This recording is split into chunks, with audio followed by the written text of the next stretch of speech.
স্বদেশ প্রত্যাবর্তন দিবসে শেখ হাসিনার সঙ্গে নেতাকর্মীদের শুভেচ্ছা বিনিময়। নিষেধাজ্ঞা পাল্টা নিষেধাজ্ঞা না থাকলে দেশ অনেক এগিয়ে যেত বললেন প্রধানমন্ত্রী। র্যাবের ওপর নিষেধাজ্ঞা নিয়ে হোয়াইট হাউস ও স্টেট ডিপার্টমেন্টের কাজ করার তথ্যটি সঠিক নয়, মার্কিন পররাষ্ট্র দপ্তরের ব্রিফিং। কুমিল্লার 14 গ্রামে যাত্রীবাহী বাস উল্টে 5 জন নিহত, 15 জন আহত।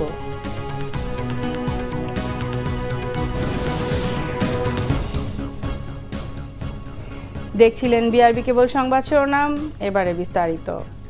আওয়ামী লীগ সভাপতি প্রধানমন্ত্রী শেখ হাসিনা বলেছেন, জনগণের কাছে সবচেয়ে গ্রহণযোগ্য দল আওয়ামী লীগ, তাই দলটিকে সেই অর্জন ধরে রেখে সামনে এগিয়ে যেতে হবে।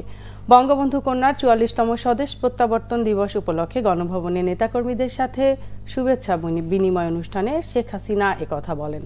মানুষের জন্য আত্মত্যাগ আওয়ামী লীগ ছাড়া সম্ভব নয়। সুসংগঠিত রাজনৈতিক দল বলেই করোনা সহ যে কোনো দুর্যোগ মোকাবেলা সম্ভব হয়েছে বলে মন্তব্য প্রধানমন্ত্রীর। শেখ হাসিনা বলেন, আওয়ামী লীগের বিরুদ্ধে চক্রান্ত হয়েছে, তা প্রতিবারই মোকাবেলা করে এগিয়ে গেছে, তা ধরে রাখার প্রত্যয়ও ব্যক্ত করে আওয়ামী লীগ সভাপতি শেখ হাসিনা। রাজনীতি করে কি পেলাম তা চিন্তা করিনি, তবে মানুষের ভবিষ্যৎ আরও সুন্দর করে দিয়ে যাওয়ার অঙ্গীকারও করেন প্রধানমন্ত্রী।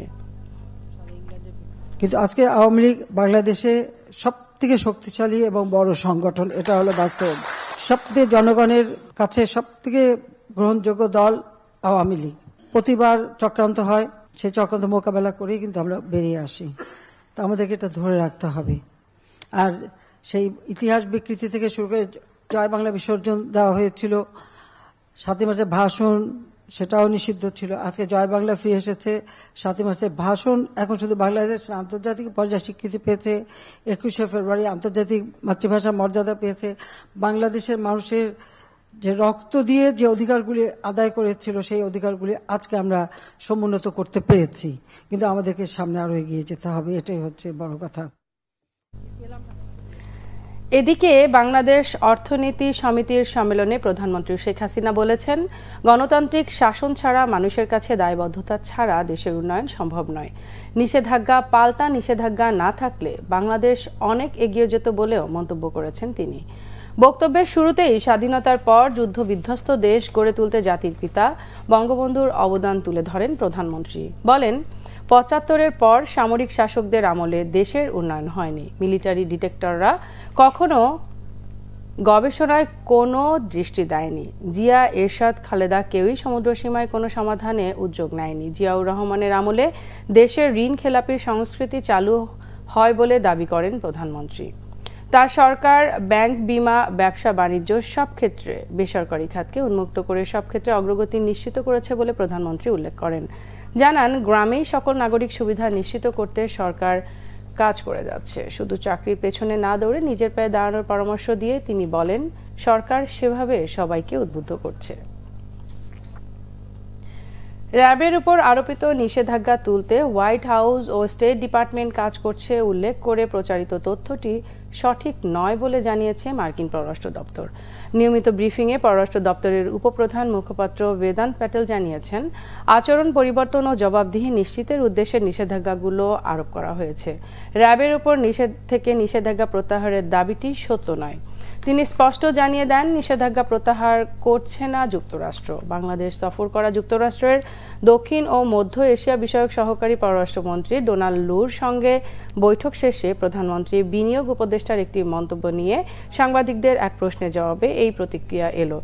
আন্তর্জাতিক মানবাধিকার দিবস উপলক্ষে 2021 সালের 10 ডিসেম্বর বিভিন্ন দেশের 10টি প্রতিষ্ঠান ও 15 ব্যক্তির উপর নিষেধাজ্ঞা দেয় যুক্তরাষ্ট্র। ওই তালিকায় র্যাবের 6 কর্মকর্তা ছিলেন।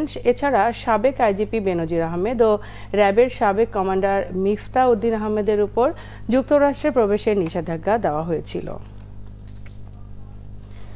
কুমিল্লার 14 গ্রামে যাত্রীবাহী বাস উল্টে 5 জন নিহত হয়েছে। দুর্ঘটনায় আহত হয়েছে 15 জন।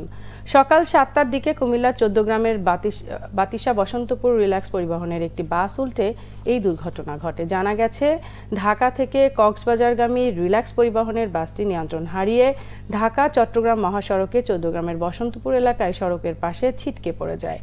বাসটির অনেকে তখন ঘুমিয়েছিলেন। এতে ঘটনাস্থলেই 3 জনের মৃত্যু হয় এবং হাসপাতালে নেয়ার পর মারা যায় আরও 2 জন। আহতদের মধ্যে 2 জনের অবস্থা আশঙ্কাজনক। আহতদের উদ্ধার করে চৌদ্দগ্রাম স্বাস্থ্য কমপ্লেক্স, কুমিল্লা মেডিকেল কলেজ হাসপাতালে ভর্তি করা হয়েছে। নিহতদের মধ্যে চট্টগ্রামের বাঁশখালী উপজেলার মোহাম্মদ বদরুল হাসান রিয়াদ, টেকনাফের মোহাম্মদ হোসেনের পরিচয় পাওয়া গেছে। বাকি 3 জনের পরিচয় পাওয়া যায়নি। চৌদ্দগ্রাম থানার অফিসার ইনচার্জ ত্রিনাথ সাহা বলেন, নিহতদের মরদেহ কুমিল্লা মেডিকেল কলেজ হাসপাতালে মর্গে পাঠানো হয়েছে। এই ছিল এখনকার মতো। পরের সংবাদ দুপুর 2টায়। আগে একটাই রয়েছে নিউজ টপ 10 দেখার আমন্ত্রণ রইল। এছাড়া বাংলা ভিশন সংবাদ ও সংবাদ সংশ্লিষ্ট অনুষ্ঠান দেখতে ভিজিট করুন www.bvnews24.com ও facebook.com/banglavisionnews এবং সাবস্ক্রাইব করুন youtube.com/banglavisionnews। এতক্ষণ সাথে থাকার জন্য ধন্যবাদ সবাইকে।